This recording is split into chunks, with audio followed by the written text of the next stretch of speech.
मेरी बड़ी भाभी थी।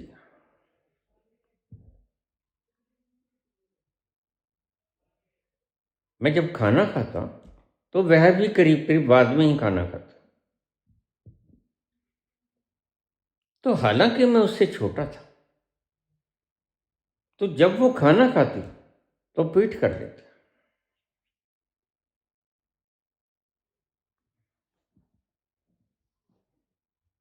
तो मैं कई बार मजाक करता, तू भाभी पीठ कर लेती है, क्या रसमलाई खाती है,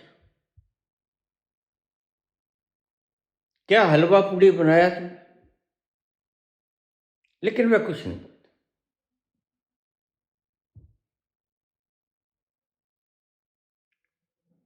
एक दिन मैंने कहा, मन में आया कि देखूं क्या खाती है। आराम से चुपके दबे पांव जब देखा मैंने तो उसकी थाली में सूखी हुई रोटियां थी और सब्जी है ही नहीं थी। वो रोटी को मुंह में डालती और पानी से गटक जाती।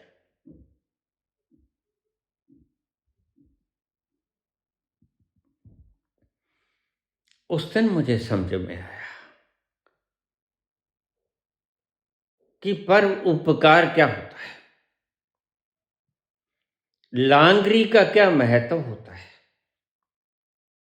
लांगरी क्यों लंगर बरता के सबसे बाद में कहता है अगर बच जाए तो। लेकिन उसके भाग्य का बच ही जाता है। कभी कभी मेरी भाभी की भाग्य का नहीं बचता था, वह शायद भूखी भी रह लेती होगी। राजा को ऐसा होना चाहिए।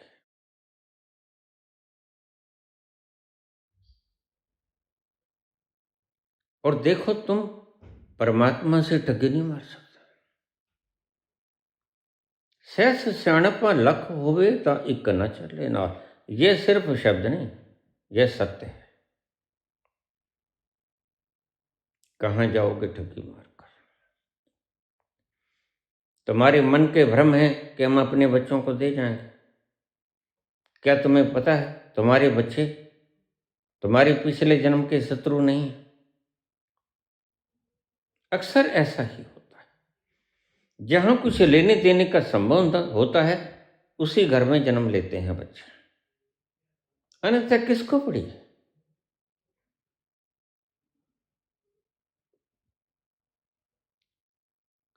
राजा चाहे अनपढ़ हो, चाहे गंवार हो, चाहे पागल हो, सभी को गद्दी पे नहीं बैठा देना चाहिए। अध्यात्म में तो चलेगा ही, क्योंकि अध्यात्म में अपने भीतर उतरना होता है। खोपड़ी का प्रशिक्षित होना जरूरी नहीं है। गुर गूंग के गुर बांभरे, गुरु के रहियो दास। गुरु जे भेजे नरक में तो स्वर्ग की रखियो आस। अध्यात्म में चलेगा, लेकिन संसार में नहीं चलेगा। ध्यान रखना, हम अज्ञात से अज्ञे की यात्रा में।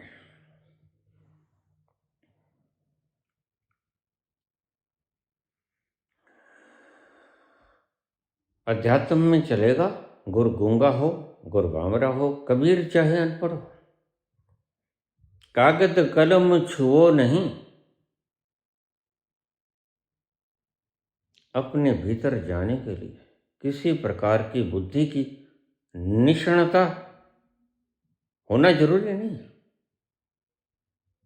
वह निष्णात हो ना हो, बिल्कुल अनपढ़ भी चलेगा, लेकिन राजा के मामला में नहीं। और फिर ऐसे राजा का क्या जो खुद को दिखाता तो फकीर है, करता राज है। राज यानी हुक्म देता है।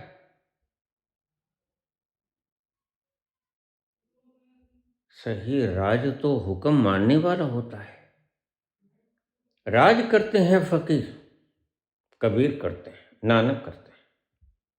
राज करती है मीरा, जिसके आंसू टपक टपक जाते हैं आंखों से नीर बहाती,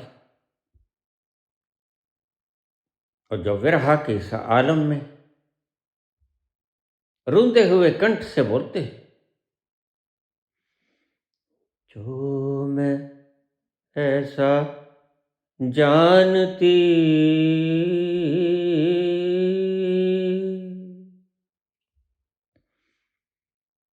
प्रीत किए दुख हो,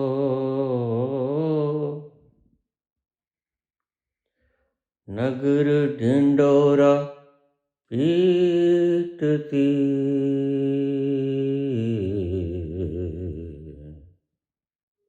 प्रीत न करियो को।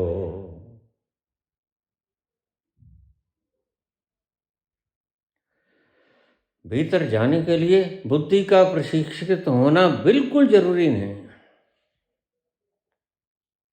लेकिन संसार में बुद्धि जितनी ज्यादा प्रशिक्षित हो जाए उतना अच्छा है। अज्ञात से अज्ञेय किया था।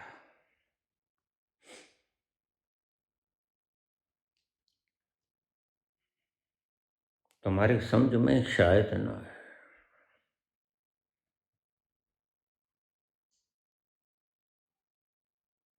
वासनाएं तुम्हारी कॉन्शियसनेस की वृद्धि के लिए जरूरी हैं। यह एसेंशियल है।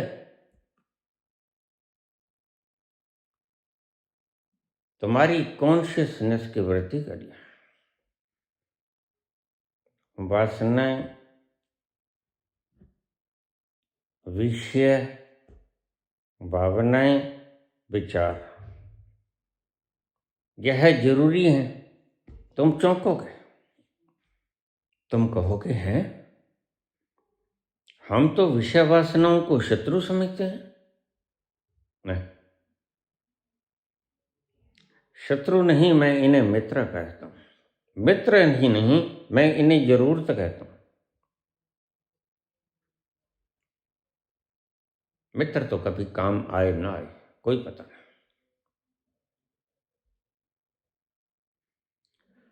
कॉन्शियसनेस की वृद्धि करना प्रत्येक प्राणी का धर्म है। जब तुम सभी योनियों में से गुजर के मानस योनि में आ जाते हो तो तुम्हारा एक ही ध्येय रह जाता है। तो इस बात पर शास्त्रार्थ कभी मत करना। सुनना तुम्हारा ध्येय क्या है, अपनी कॉन्शियसनेस को 100% पे ले जाना, ये तुम्हारा ध्येय।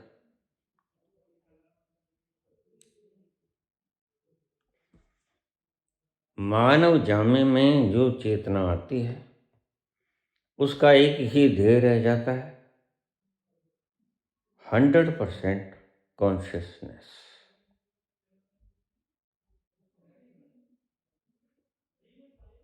ना वकील बनना, ना इंजीनियर बनना, ना डॉक्टर बनना, ना सुप्रीमो बनना, उसका कोई लक्ष्य नहीं होता। और उसमें सहायक होती हैं वासनाएं। कैसे?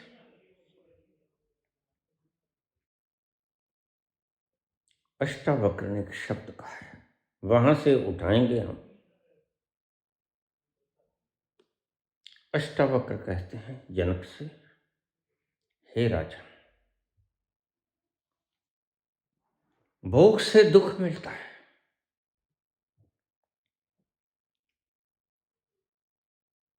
और दुख ही वो संपदा है जो तुम्हें कॉन्शियसनेस की ऊंचाइयों तक ले जाती है। वह मिलता है भोग से। ये बातें तुम्हें विपरीत लगेंगी, विरोधी लगेंगी, लेकिन विरोधी नहीं। एक स्टेप से दूसरा स्टेप तुम्हें विरोधी तो लगेगा, लेकिन विरोधी नहीं, अलगाव है। तुम थोड़ा सा और ऊंचे हो गए। तुम्हारे दिमाग कह सकता है कि हमने पहली पूड़ी को पकड़ा ही क्यों जब उसे छोड़ना था। ये जरूरी था। It was a essentiality.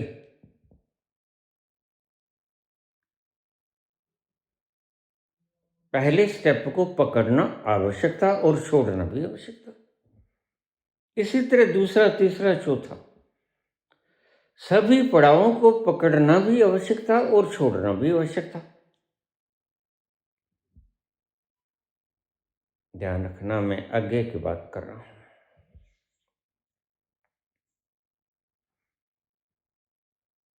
Ashtavakra ने कहा, भोगना,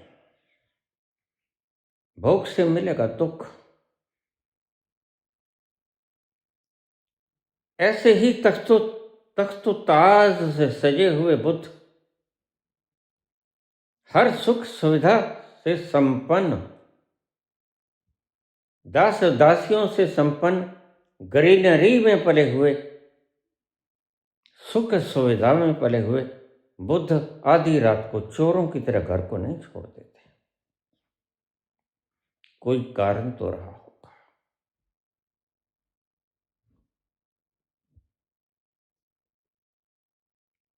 बस कारण यही है, इतना भोग लिया, इतना भोग लिया, उसके पास अकेली यशोधरा नहीं थी।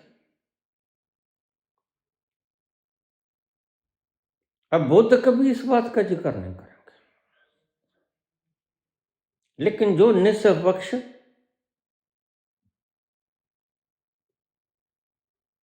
अन्वेषण करता है, खोज करता है, वह सब बातों को खोलकर रख देगा। वो तुम्हारे अच्छे होने, अच्छे लगने या बुरे लगने का फिक्र नहीं करेगा। उसने अकेले यशोधरा को नहीं भोगा, उसने कपिल वस्तु की और आसपास की सर्वोत्तम सुंदरियों को भोग लिया, और उसका इंतजाम खुद उसके पिता करते थे कि संसार में गुम हो जाए। और हैरानी की बात है,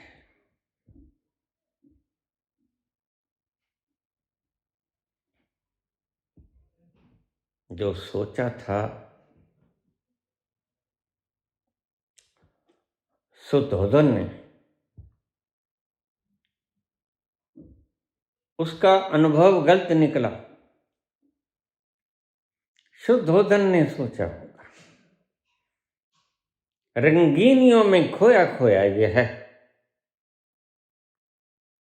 रंगीनियों में ही घुस जाएगा, इतना लिप्त हो जाएगा, रंगीनियों को छोड़ना दूभर मालूम पड़ेगा।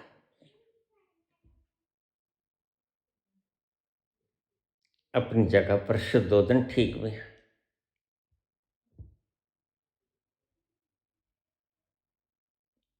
लेकिन अष्टावक्र के तल पर शुद्धोधन आकर फेल हो जाते हैं।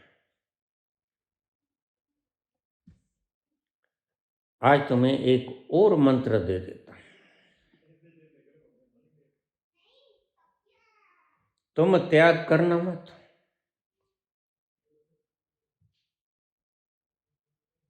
तुम भोगों को छोड़ना मत। असलियत बात यह है कि भोगों को उसकी प्रचुरता में भोग लेना या उसकी इंतहा में भोग लेना कभी कभी नहीं, बल्कि सदा ही भोगों को उसकी इंतहा में भोग लेना मुक्ति का कारण हो जाता है, सदा। यह एक सूत्र तुम्हें दिया, इसलिए मैं तुम्हें कहता हूं, राजा इसलिए बनते हैं। तुम्हें भीतर की बात समझा दी मैंने। राजा के जाने अनजाने किसी कोने में यह बात छुपी पड़ी है कि देखें तो इसमें है क्या। जैसे वैज्ञानिक के मन में होती है, काट छांट के देखो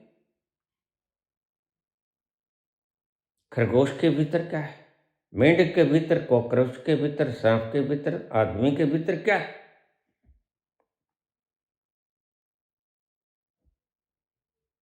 तो यह ईषणा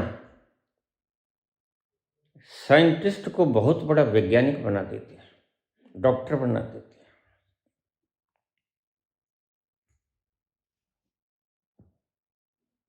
अष्टावक्र ने कहा भोगो। तुम्हें पढ़ाने वाले लोग हल्के से बोल देते हैं, भोग से दुख मिलेगा, बस नहीं, मैं भोग के ऊपर, यहां पर भोग के ऊपर सारा जोर दूंगा। भोगो, भोगों की इंतहा, फिर तुमसे जो एक बार छुड़वा लेगी भोग को, फिर तुम कभी भोग की तरफ फूटी आंखों से भी नहीं देखोगे। यह एक एंटायर फिलॉसफी तुम्हें बताई मैंने। इसे कहते हैं वैराग्य। तुम्हारा नाक सुकड़ जाएगा। अरे रोज रोज आलू का परोठा, रोज भिंडी, नहीं चलेगा। वही मूंग की दाल। तुम्हारा मन कुछ नया मांगता है रोज, सुबह शाम, दोनों वक्त नहीं चलेगा। मन मन प्रति पल बदलता है, पति प्रति क्षण बदलता है। पलक पलक मन और, मन लोभी, मन लालची, मन चंचल, मन चोर, मन के मते न चालिए, पलक पलक मन और। सेकंड ठहरो, मन के मते से चलो। मैं कबीर के विरुद्ध नहीं जा रहा, और इतने इंतहा से चलो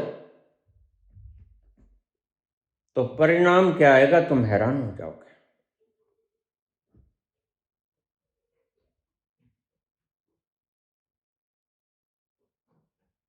मुझे गन्ने की मिठास बहुत अच्छी लगती थी, तो मेरे चचा जान मुझे कहने लगे तुम ऐसा करो, धूप में बैठ जाया करो। सामने ही सब्जी मंडी थी, सदालाल, बाबूराम, इनकी दुकान थी, वहां से गन्ने खरीद लेते, धो लेते अच्छी तरह, उनको बोरियों में काट लेते, धूप में बैठ के खूब चूपता, इतना चूपता कि गन्ने तो अभी पड़े हैं। और एक दिन ऐसा आया कि मैंने सारे गन्नों को चला के मारा, एक। उसके बाद मैंने जिंदगी में कभी गन्ना नहीं खाया। क्या हुआ? ये तो आज मैं सिर्फ दूध के ऊपर बैठा हूं, मेरा मन रसगुल्लों के लिए तड़पाता नहीं, गुलाब जामुन खाने के लिए ललचाता नहीं। यह है एक तकनीक बरती गई कुदरत के द्वारा। मेरे चचा ने कहा परसों दिवाली है और तुमने मुख्य काम करना है, लाओ कागज लेके आओ। मैं एक लिफाफा ले आता, वो खुर्सना भर के गाजर पाक, रसगुल्ला, गुलाब जामुन रख देता, करीब आध सेर पक्का। और कभी कभी तो हमने कौन सा तोड़ा, ज्यादा भी हो सकता। आखिर में मुझे वो लिफाफा चोरी छुपे फेंकना पड़ता नाली में। ऐसा ही घी मैंने आपको बताया, हमारे घर में घी इतना आम था, टोपिया भरा होता, मेरी माता रोटी उतारती और टोपी के भीतर डबो देती, वह जलेबी की तरह घी को चूस जाता, फिर कहती खाओ। 4 किलो घी सबने खाना ही खाना है, जो खाएगा उसे शाबाश मिलेगा, नहीं खाएगा उसको डांट पड़ेगी। ऐसे हम पले। हम मूवीज देखकर नहीं पले, हमें विदेशों की सैर करके अच्छी सीनरीज देख के नहीं पले। हम पले हैं ऑथेंटिसिटी से, प्रकृति की। और प्रकृति की ऑथेंटिसिटी क्या है? भोगो, जितना हो सके भोगो। और यही राजा करता है। क्यों राजा बनना चाहते हैं लोग? देखें तो उसकी प्रकृति में है क्या? जरा 6 बार सूट बदल के देख ले। अरे नहीं, जरा देख ले 10 बार साड़ी बदल के। अज्ञे के लिए रास्ता ठीक है, लेकिन कमतर व्यक्तियों के लिए है। प्रत्येक व्यक्ति राजा ना हो पाएगा। प्रत्येक व्यक्ति राजा बोलने के लिए इतने झूठ नहीं बोल पाएगा, या प्रकृति के लिए राजा बनने के लिए प्रत्येक व्यक्ति इतना योग्य भी नहीं हो पाएगा। और योग्य व्यक्ति को तुम वोट देते भी कहाँ? अम्बेडकर को तुम हरा देते हो, जिसके पास 36 डिग्री थी। योग्य व्यक्ति को तुम वोट देते कहाँ?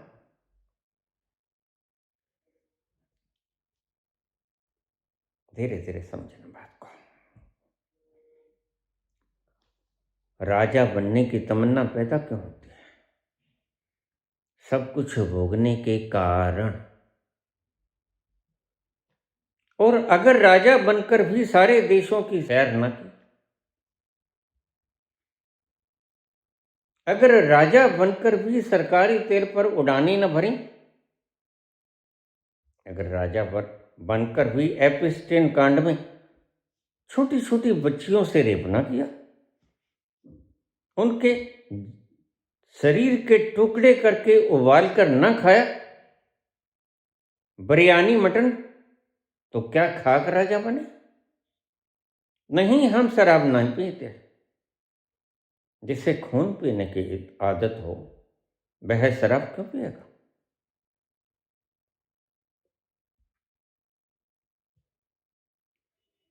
यह एक फार्मूला है,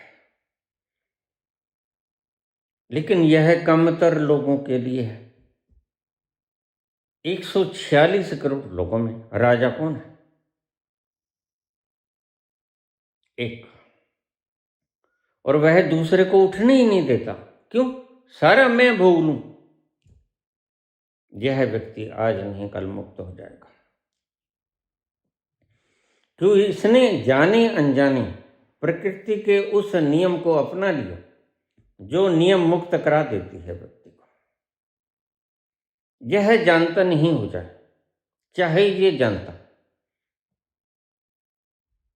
लेकिन यह व्यक्ति एक दिन मुक्त हो जाएगा। लेकिन क्या होगा उन छोटी बच्चियों का? ये अज्ञेय इसीलिए है, मैं बोलना तो नहीं चाहता था, लेकिन ग्रंथ को पूरा करना ही अच्छा होता है।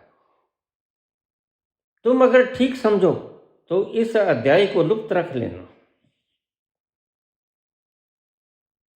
क्योंकि कौन देखता है? आह को चाहिए एक उम्र असर होने तक, कौन जीता है तेरी जुल्फ के सर होने तक। मुझको तुम पढ़ोगे, सुनोगे, नहीं सुनोगे, अभी ही लोग नहीं सुनते। अभी ही लोग छोटी छोटी बातों पे कहते थे, जब इतना सा नहीं मिला, रोटी खाने को नहीं मिली, तो हम बाबा तुम्हें क्यों माने भगवान? मेरी आंखों में आंसू आने के सिवा और कुछ नहीं रहता। मैं इनको कोई जवाब नहीं दे सकता, क्योंकि ये है बेचारे, पता ही नहीं कि रोटी की व्यवस्था करना राजा का काम होता है, लांगरी का काम होता है, सबको खिला के फिर खुद खाए। लेकिन जब खुद ही खाने पर पड़ गए लांगरी, तो फिर बेचारे पांडाल में बैठे हुए भूखे लोग क्या करेंगे? वो थालियों को खड़काते रहेंगे। कोरोना काल में लोग मरते रहेंगे और राजनीतिक लोग वोट मांगते रहेंगे। कोरोना काल में गंगा प्रदूषित हो जाएगी शवों से और राजनीतिक लोग वोट मांग रहे होंगे, मैनेजमेंट कर रहे होंगे। जिस मैनेजमेंट के लिए उन्हें चुना गया था वो नहीं करेंगे। यही तो राजा होता है। राजा का मतलब मनमुखी होना। इसलिए राजा से बड़ा दुखी कोई हो नहीं सकता। और दुख एक की मियां है, परमात्मा तक पहुंचने की। यह सीढ़ी खतरनाक है,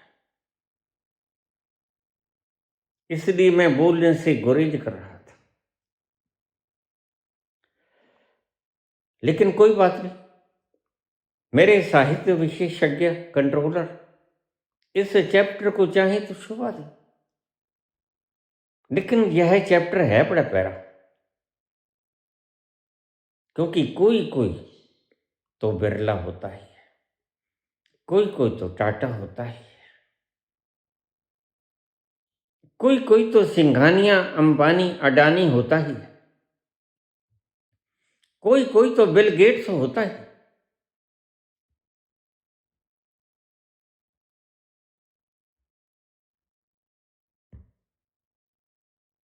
संसार को अति में भोग लेना कष्टकारी है।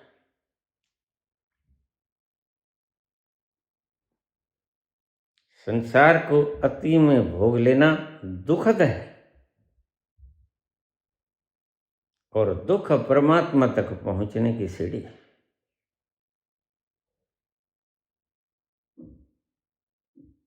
तो मैं शायद अब भी समझ ना आए, कोई बात नहीं। मेरी इस वीडियो को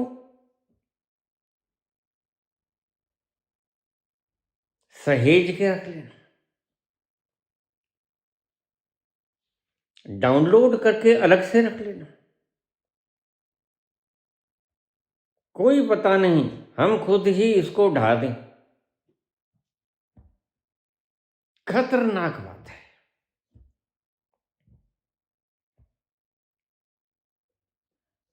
राजा होने की अभिलाषा व्यक्ति में अगर पैदा हो गई और अगर उसने भोग लिया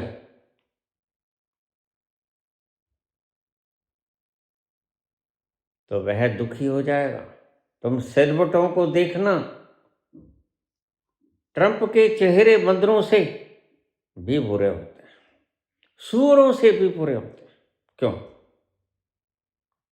छोटी छोटी बच्चियों को काट के खा जाना, लहू पी लेना जवान रहने के लिए, लहू पी लेना कि हमारे यंत्र ज्यादा देर तक टिके रहेंगे, टिकाऊ रहेंगे,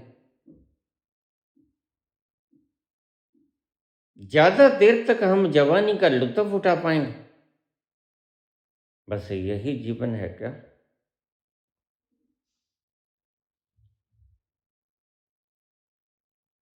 नहीं। इस जीवन में से निकलता है विष।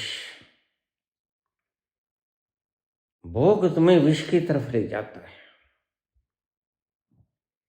और विष से आता है दुख। कोनीन इज बिटर इन टेस्ट। वह दुख बिटर होता है और तुम कोनीन को छोड़ दोगे।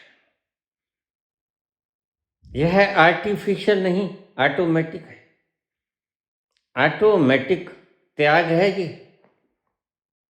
यह तुम्हारा ऑटोमेटिक, यह तुम्हारा आर्टिफिशियल जैन मुनिया वाला त्याग नहीं है कि कोई भी एक हरी सब्जी छोड़ दो, क्या हो जाएगा उससे। लोग कहते हैं छोड़ दी। मैंने जैन मुनि से कहा, मैं बताऊं इन्होंने क्या छोड़ा? कहते बताओ। मैंने कहा इनसे इनसे पूछ लो, इन्होंने कद्दू छोड़ा। कद्दू? अरे कद्दू भी कोई खाने वाली चीज? अब ये देखो, किम जोंग उन उसका मुंह कद्दू भर का है।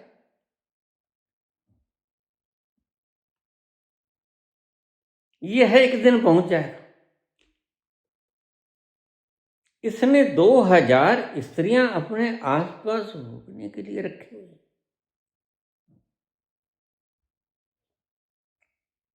मैं जिस थीम को समझाने की चेष्टा कर रहा हूं उस थीम को समझने की चेष्टा कर। 2000 स्त्रियां। ऐसा नहीं है कि पुरुष ही ऐसा करते हैं। जो स्त्रियां रजिया सुल्तान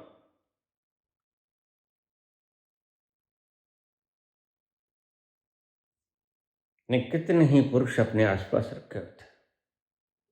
क्लियोपैट्रा ने कितने ही पुरुष अपने आसपास रखे होते। यह प्राकृतिक संभावना है। इससे न प्लस न माइनस, न मेल न फीमेल बच नहीं सकता। भोग से मिलेगा दुख। यह प्राकृतिक तुम्हारे भीतर की प्रणाली, लेकिन प्रकृति के ढंग से चलोगे, प्रकृति के साथ इंटरमिंगल्ड होके चलोगे, चिपकाहट से चलोगे तो दुख पाओगे। बड़ी उलट बात लग गई। इसलिए ये अध्याय मैंने आगे कहा।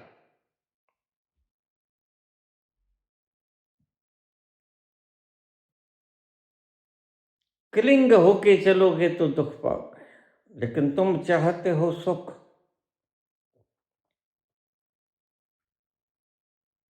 और मैं तुम्हें कहता हूं यह भी एक रास्ता है। मैंने इसलिए आखिर में बताया, बिल्कुल आखिर में बताया ये रास्ता आगे का। पुरुष भोग लेना चाहता है, जन्मों जन्मों का जो प्यासा होता है। इसलिए अगर कोई ज्यादा कामी है, ज्यादा लोभी है, ज्यादा क्रोधी है, ज्यादा अहंकारी है, तो उसको नफरत की दृष्टि से मत देखना। है तो सब मेरे। आदम को खुदा मत कहो। आदम खुदा नहीं। जो ये यंत्र बोल रहा है ये खुदा नहीं। लेकिन खुदा के नूर से आदम जुदा नहीं। लेकिन कोई तत्व है जिसके कारण यह यंत्र चलता है, वह खुदा है। आदम को खुदा मत कहो। आदम खुदा नहीं। यह जो यंत्र तुम्हें बोलता हुआ नजर आता है यह खुदा नहीं है। इसको खुदा मत कहो। लेकिन तुम तो इसी को मानोगे। तुम तो कहोगे बाबा जी पधार रहे हैं, हजूर जी पधार रहे हैं, इनको चरण स्पर्श करो, इनके सामने लेट जाओ, यह बड़ी से बड़ी मूर्खता है।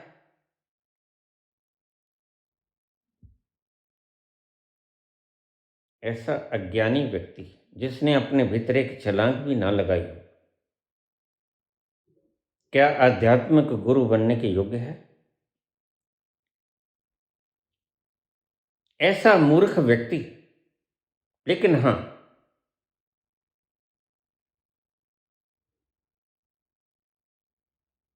सस्ता रास्ता है, आसान रास्ता है। बाबा हो जाओ, कुछ भी अंट शंट बोलते रहो, धन जुड़ जाएगा। मुझे कल ही एक कमेंट आया, बाबा तुमने अच्छा काम किया। एक को कह दो कि बढ़ जाएगा, एक को कह दो कि घट जाएगा शेयर मार्केट, और तुम्हारे लोग पांव पूजने लग जाएंगे। मैंने कहा वाह, शाबाश। खैर, मैंने उससे क्षमा मांगी और मैं कर भी क्या सकता हूं।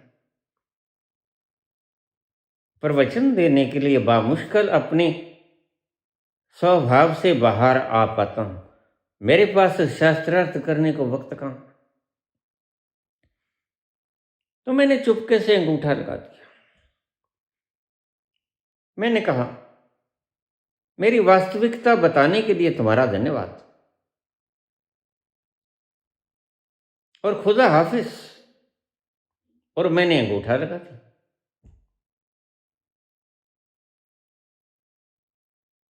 अब तुम क़यामत का इंतज़ार करो।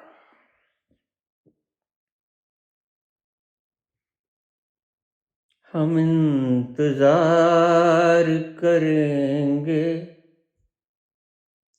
हम इंतज़ार करेंगे, क़यामत तक खुदा करे कि क़यामत हो और तू आए, खुदा करे कि क़यामत हो और तू आए। हम इंतज़ार करेंगे। मेरे से शास्त्रार्थ मत किया करो, जरा थोड़ा सोच लिया करो। मैं बेचारा किसी तरह इस संरचना को संभाले बैठा हूं। तुम अकेले नहीं हो, और बहुत से गुरु हैं। देखो तो यूट्यूब को फ्लोर कर। तुम्हें किसने कहा मेरे पास आने को? और मैं सैकड़ों बार यह बात बोल चुका, लेकिन तुम फिर बार बार वहीं आ जाते हो।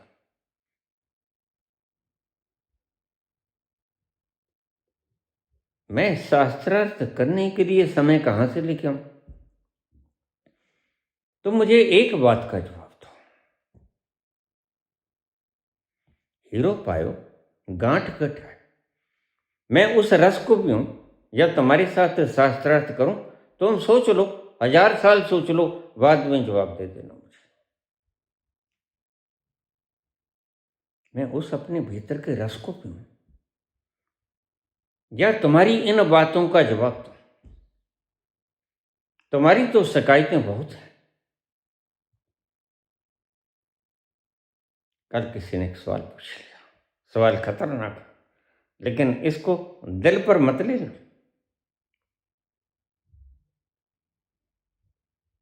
सवाल खतरनाक है और यहीं बोलने के योग्य है। मुझे कहते कबीर और नानक करीब करीब समकालीन थे। मैंने कहा कबीर और नानक दोनों करीब करीब समकालीन थे, लेकिन दोनों में से श्रेष्ठ कौन? मैंने कहा देखो, संतों के बीच में कंपैरिजन नहीं करना चाहिए। असल में संत की व्याख्या ही ये है कि जो परिधि से केंद्र तक पहुंच गया, जो दुखों से उस सुख के सागर में पहुंच गया, जहां का आनंद कभी चुकता नहीं, कभी मुकता नहीं। बस यह है संत की व्याख्या।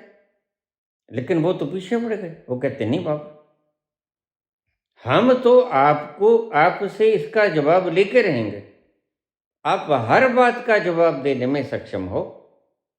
मैंने कहा देखो, आप लड़ाओ मत भाई, ये तुम गलत कर रहे हो। मैं तुम्हें जवाब नहीं दूंगा। तो बाबा क्या तुम नहीं जानते? मैंने कहा जानता तो हूं, लेकिन जवाब नहीं दूंगा, क्योंकि जवाब आपका यही है कि संत वही होता है जो सफियर से केंद्र पे पहुंच जाए, जो दुखों के सागर से, यह संसार चक्र दुखों का सागर है, केंद्र तक पहुंच जाए, सुखों के सागर तक पहुंच जाए। सुख सागर तुम तो पढ़ते हो, पढ़ना थोड़ी होता है, सुख सागर में गोता लगाना होता है। इन मूर्खों ने तुम्हें सुख सागर पढ़ना सिखा दिया और तुम सुख सागर को रट्टा मारकर बैठ गए।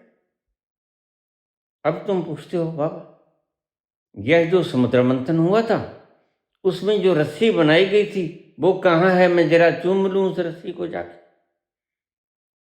यहीं से पागलपन पैदा होता है। एक ने पूछ लिया कि शेरा वाली कहाँ से गुजरती है। मैंने कहा क्या करना तूने शेरा वाली का? कहते जहाँ से शेर गुजरता है, मैं वहाँ की माटी अपने माथे से लगा लूं। ऐसी ऐसी मूर्खताएं जन्म लेती हैं तुम्हारी कल्पनाओं के बाद। इसलिए मैं तुम्हें कहता हूं, जिंदगी के आईने को तोड़ दो, इसमें अब कुछ भी नजर आता नहीं। कोई सागर दिल को बहलाता नहीं। अरे तूने शेरों वाली से क्या करवाना? कहता मैं माटी उठाऊंगा, माथे से लगाऊंगा। मेरी माँ है, मेरी इष्ट है। मैंने कहा मूर्ख, राम कृष्ण की तरह तलवार उठा और इस शेरों वाली का गाटा काट दे। तो वह तो थर्राया, है बाबा तुम बोले? मैंने कहा हाँ, ये तुम्हारी मान्यताएं, बिल्कुल वही मान्यताएं जो मोदी जी कहते हैं 47 में विकसित भारत हो जाएगा। बिल्कुल वही मान्यताएं जो मोदी जी कहते थे कि मैं 15 लाख दूंगा, मैं 2 करोड़ रोजगार दूंगा, मैं महंगाई को कम कर दूंगा। रुपया, मनमोहन सिंह तो बेचारा कुछ भी नहीं, मैं तो बराबर ले आऊंगा। कभी पूरा हुआ? बस ऐसी ही बातें तुम्हारे सुख सागर में लिखी हुई, इससे अतिरिक्त और कुछ भी नहीं। अब भगत तो भगत होते हैं। भगत कहते हैं बताइए बाबा, आप सब कुछ बता सकते हो। तो आपको जवाब देने भी वाले भी ऐसे ही मिल जाएंगे। क्या राधे राधे करने से परमात्मा मिल जाता है? क्या 5 नाम जपने से परमात्मा मिल जाता है? बोलो बाबा। मैं फिर एक शब्द कहना ही पड़ता है मुझे, तुम भी सुन लो। दिल के बहलाने को गालिब ये ख्याल अच्छा है।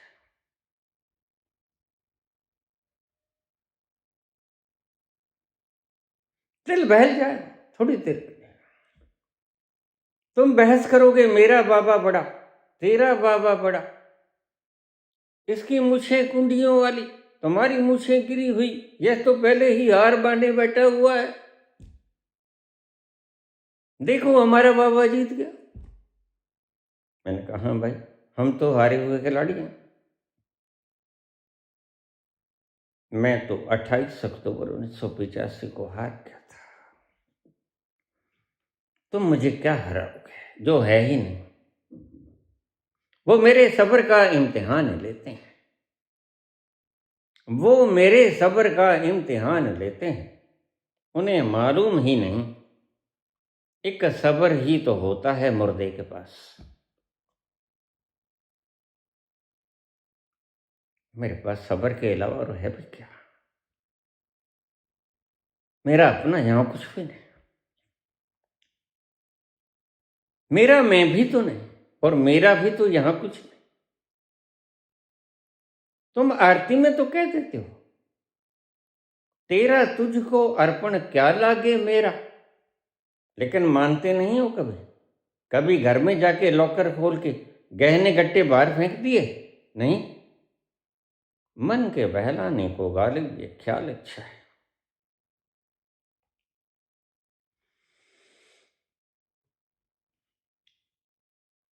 नहीं नहीं, मैं नहीं बताऊंगा। बस तुम्हें इतना कह देता हूं कि कबीर के ढंग से नानक का ढंग थोड़ा आसान, बस इतना। कबीर इतना सा तो मांग लेते हैं, साईं इतना दीजिए, जामे कुटुम्ब समाए। मैं भी भूखा ना रहूं, साधु ना भूखा जाए, यह है सद्वृत्ति। लेकिन नानक कहते हैं सद्वृत्तियों को भी पार कर दो। अष्टावक्र कहते हैं वृत्ति तुम हो ही नहीं, सभी वृत्तियों से पार हो जाओ। नानक कहते हैं तेरा पाना मीठा लागा है। तू चाहे भूखा रख, तू चाहे मनोटनों के हिसाब से अंबार दे दे, तेरा पाना मीठा लागा है। अब समझ लेना तुम, मैं कुछ नहीं बोलूंगा, बस मार्ग थोड़ा सुगम है। नानक का मार्ग थोड़ा दुर्गम है, कबीर का पहुंचते दोनों ही वहीं हैं। लेकिन कंपैरिजन मत करना, कंपैरिजन करने से तुम्हारी व्यवस्थाएं टूटेंगी। हाँ, इतना कंपैरिजन जरूर कर देता हूं कि रास्ता नानक का बड़ा शुभ है, रास्ता कबीर का थोड़ा मुश्किल है। शब्द को सुरती में समा लेना थोड़ा परिश्रम लगेगा, छोड़ देने में कोई प्रयास नहीं होता।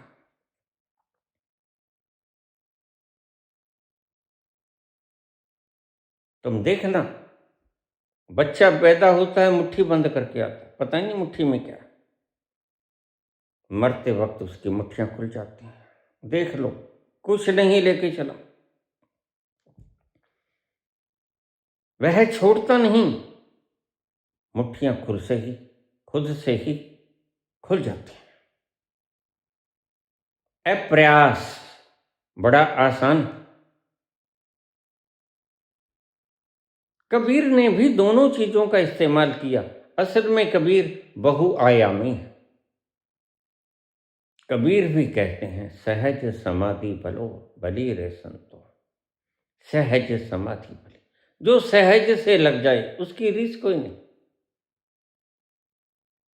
लेकिन फिर उसे पता है कि तो सहज तुम हो ना पाओगे, इसलिए तुम्हें तरीका बताते हैं। लेकिन बाबा कहते नहीं,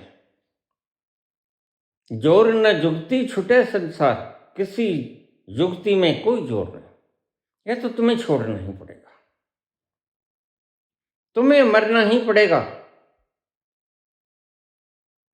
और जो मर जाता है उसकी मुट्ठियां खुल जाती हैं, क्योंकि मुट्ठियां बंद करने के लिए शक्ति की आवश्यकता होती है। शक्ति तुम्हारे पास है नहीं, तुम मुर्दा हो गए।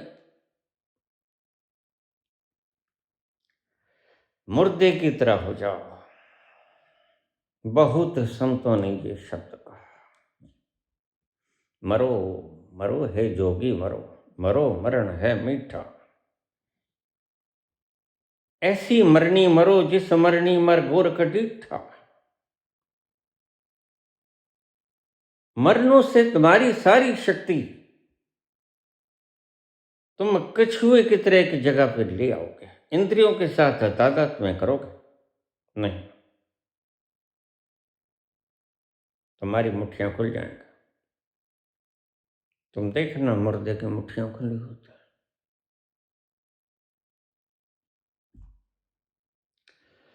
क्योंकि पकड़ने को कुछ रहा नहीं। मैं बहुत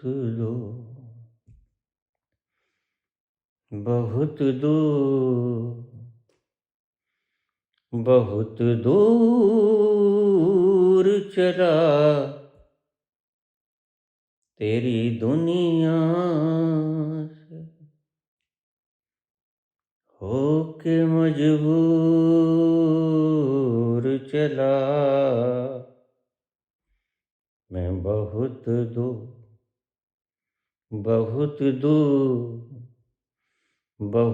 दूर चला।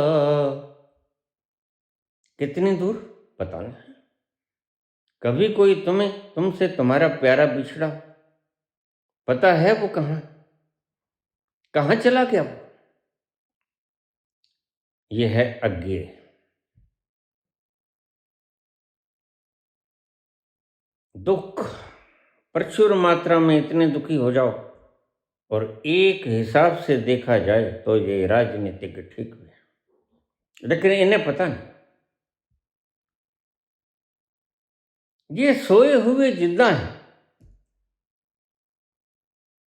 हैं तो जिंदा, लेकिन सोए हैं। ये भोग रहे हैं, लेकिन इन्हें पता नहीं कि भोगने से दुख मिलता है और दुख तुम्हें ट्रांसफर करेगा। लेकिन एक बात सही है, अति सर्वत्र वर्जित। वैसे यह मूर्खों का शब्द है। संसार में बच के रहना, अति मत करना। संसार में अति मत करना।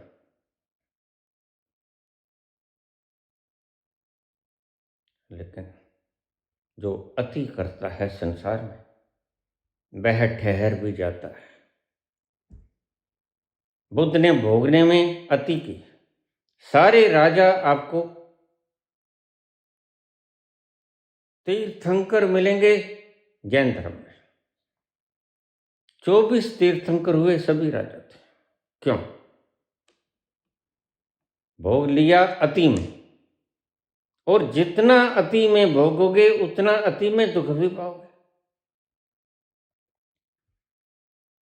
और अति में दुख तुम पाना नहीं चाहते। तुम्हारी चाहतों से तुम्हारे परिणाम टकराएंगे और तुम टूट टूट जाओगे। बस यही चाहता है परमात्मा। इसलिए उसने संसार का सृजन किया कि व्यक्ति संसार को भोगकर अति में भोग ले और उसके बंधन टूट जाए। संसार की लालिमा, संसार का खिंचाव उसे अपनी तरफ अट्रैक्ट न कर पाए।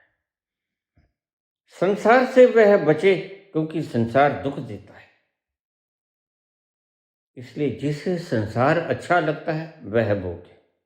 मैं रोकता नहीं, क्योंकि ज्यादा भोगना भी तुम्हें मुक्त कर देगा,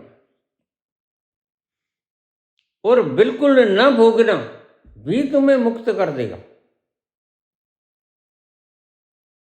अब दूसरा शब्द 2 मिनट में बोलूंगा, क्योंकि मुख्य प्रवचन अज्ञेय का था।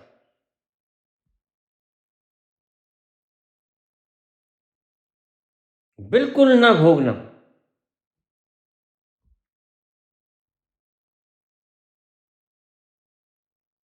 यानी दृष्टा बन जाना। वह भोगता नहीं, साक्षी हो जाना। वह भोगता नहीं, वह देखेगा या भोगेगा, ये तुम्हें कभी ख्याल नहीं आया? साक्षी साक्षी इसीलिए रह पाता है कि वह भोगता कभी बनता ही नहीं। जब उनकी तमन्ना है बर्बाद हो जा। अब तमन्ना तुम्हारी, तुम बर्बाद होना चाहते हो कि आबाद? तुम अति करना चाहते हो भोगों की, या भोगों को भोगते हुए देखना चाहते हो? ये 2 ही रास्ते हैं। या तो भोगों को भोगते हुए साक्षी हो जाओ, तो तुम्हारा ये मिथ्या भ्रम टूट जाएगा कि भोगता कौन है। तुम पाओगे भोगता है ये यंत्र, स्वाद लेती जीवा, संगीत का लुत्फ उठाते कान,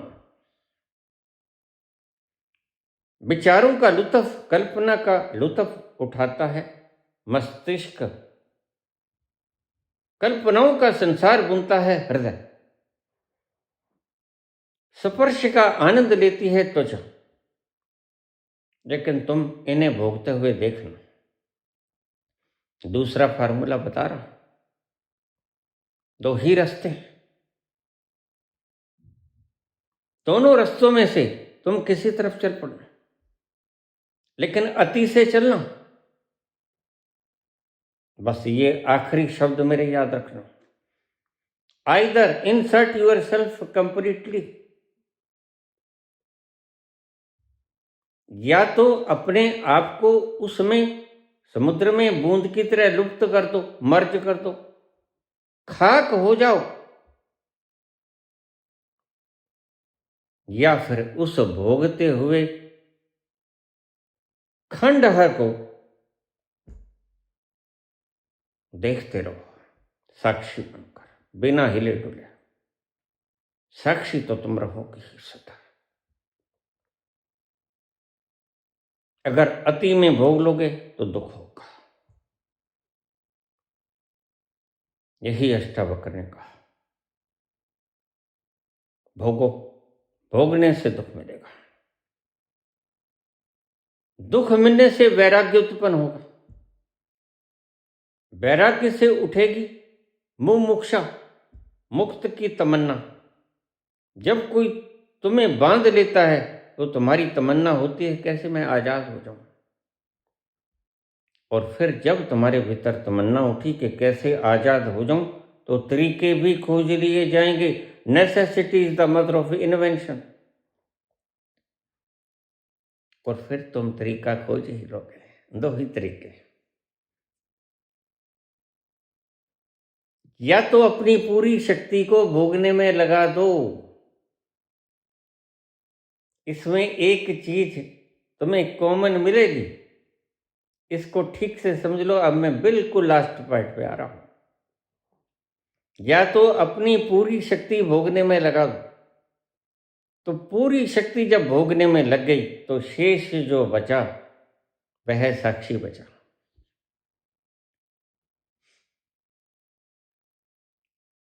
और अगर पूरी शक्ति तुमने देखने में लगा दी, जरा भी ना चिपके, जरा भी ना इंटेंगल हुए, जरा भी ना लिप्त हुए, निर्लिप्त बने रहे,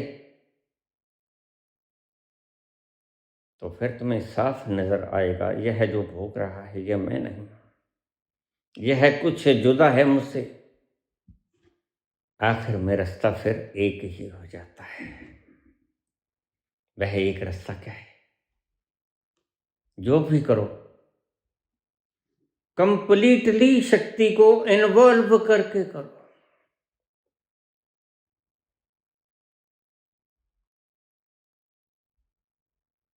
तुम पुण्य करो तो पूरी शक्ति से करो, खुद भी लुट जाओ। और तुम पाप करो तो भी पूरी शक्ति से करो, क्योंकि पूरी शक्ति से पाप करोगे तो दुख पैदा होगा। और दुख तुम्हें मोड़ देगा मुमुक्षा की तरफ, वैराग्य के जरिए। फिर जब मुमुक्षा जन्म लेगी तो मुक्ति की तमन्ना उठेगी। मुक्ति की तमन्ना उठेगी तो रास्ते खोज लिए जाएंगे। अभी तो तुम ना खुदा ही मिला ना वसाली सनम, ना इधर के रहे ना उधर के रहे। ये क्यों है? क्योंकि तुम कुनकुने कुनकुने से भोगते हो, कुनकुने कुनकुने से मरते हो और कुनकुने कुनकुने से जीते हो। तुम कहीं नहीं पहुंचोगे। या तो जो उनकी तमन्ना है बर्बाद हो जा।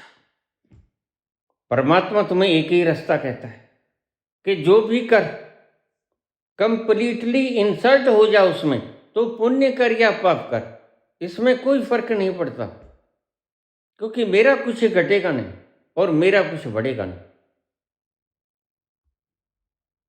लेकिन तुम जब कंप्लीटली इन्वॉल्व कर दोगे अपनी सारी शक्ति को, तो शक्ति चुक जाएगी और शक्ति सदा ही बाहर से आती है इस खंडहर में। जब ये खंडहर शक्तिहीन हो जाता है तो कहाँ बोल पाता है, कहाँ भोग पाता है। तुम्हारा सारा कमाया हुआ धन तुम्हारे आसपास होगा और तुम्हारी लाश उसके भीतर पड़ी होगी। तुम्हारे सारे कष्ट क्लेश तुम्हारे आसपास होंगे। जिन्होंने तुम्हारी जिंदगी का जीना हराम कर दिया, लेकिन तुम फिर भी आनंद चैन से कब्र में सोए हुए होगे।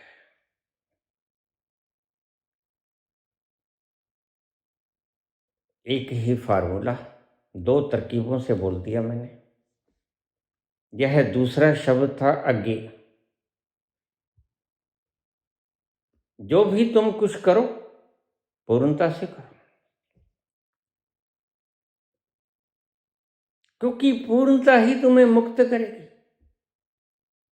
उपनिषद का ये शब्द पूर्णस्य पूर्णमादाय पूर्णमेवावशिष्यते, पूर्णता से ही पूर्णता में जाया जा सकता है। कर्म करो पूर्णता से, फिर पूर्णता से बर्बाद हो जाओ कोई बात नहीं। पूर्ण से पूर्णमादाय, पूर्ण में से पूर्ण को निकालो, सारी शक्ति को निकालो। पूर्णमेवावशिष्यते, या पूरे के पूरे बच जाओ साक्षी होकर। आखिर में तुम उस पूर्ण को ही पा जाओगे। पूर्णमेवावशिष्यते, पूर्ण ही बच जाता है। शब्द गहरे हैं, अक्षरों में बोले नहीं जाते, लेकिन उस खुदा का फजल है कि मैं बोल पाया। तुम समझ पाए या नहीं समझ पाए, कोशिश करना, पलट पलट के इसको डाउनलोड कर, पलट पलट के सुनना। बस दोनों रास्ते तुम्हारी समझ में आ जाएंगे। रास्ता तो एक ही है। जो भी करो पूर्णता से करो, संपूर्णता से करो, कंप्लीटली करो, टोटली करो। मरना हो तो पूर्णता से मरो, जीना हो तो पूर्णता से जियो।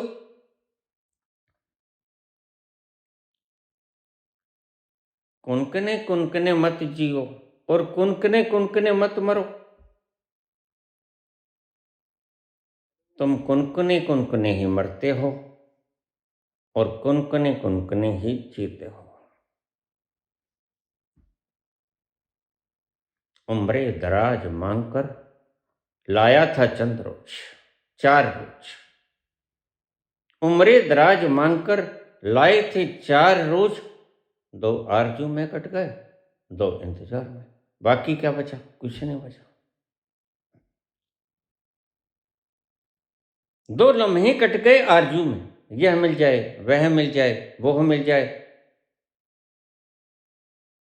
और 2 आरजू में और 2 इंतजार में। अब मिला कि तब मिला, अब मिला कि तब मिला। चारों के चारों तुम गंवा देते हो। तुम कंप्लीट होते ही नहीं कभी। और वह जिसकी मैं बात कर रहा हूं, उसमें दरार नहीं है, वह कंप्लीट है, वह पूर्ण है। पूर्णस्य पूर्णमदः पूर्णमिदं पूर्णात् पूर्णमुदच्यते, वह पूर्ण है, उसमें दरार नहीं है। उस पूर्ण तक पहुंचने के लिए पूर्णता से ही करना होगा कर्म। फिर कर्म चाहे तुम कुछ भी करो। यह एक अजूबा सा सिद्धांत लगेगा, लेकिन बड़ा सुगम है। तुम्हें आज तक बतलाया तो बहुत शास्त्रों ने, लेकिन तुम समझ नहीं पाए, क्योंकि यह समझ में आता ही नहीं।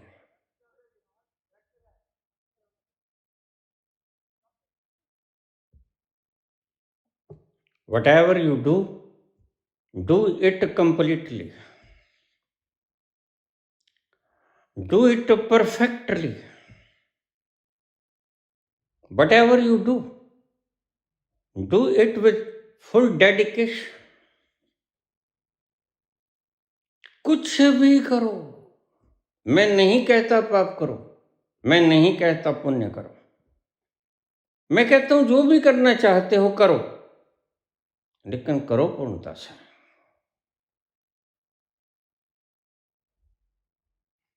उस पूर्ण तक पहुंचने का एक ही मार्ग है।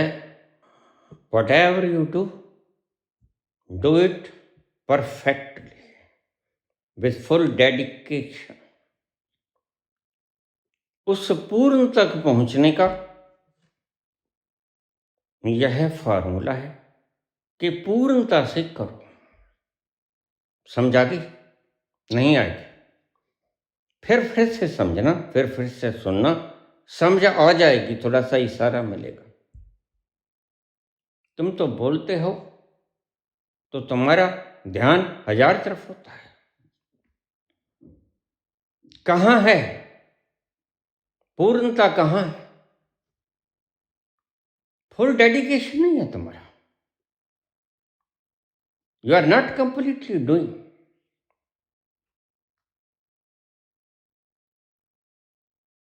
एक शब्द के साथ विश्राम लूंगा। माला तो कर में फिरे, जीव फिरे मुख मां। माला तो कर में फिरे, जीव फिरे मुख मां। मनी राम चाहूं दिस फिरे,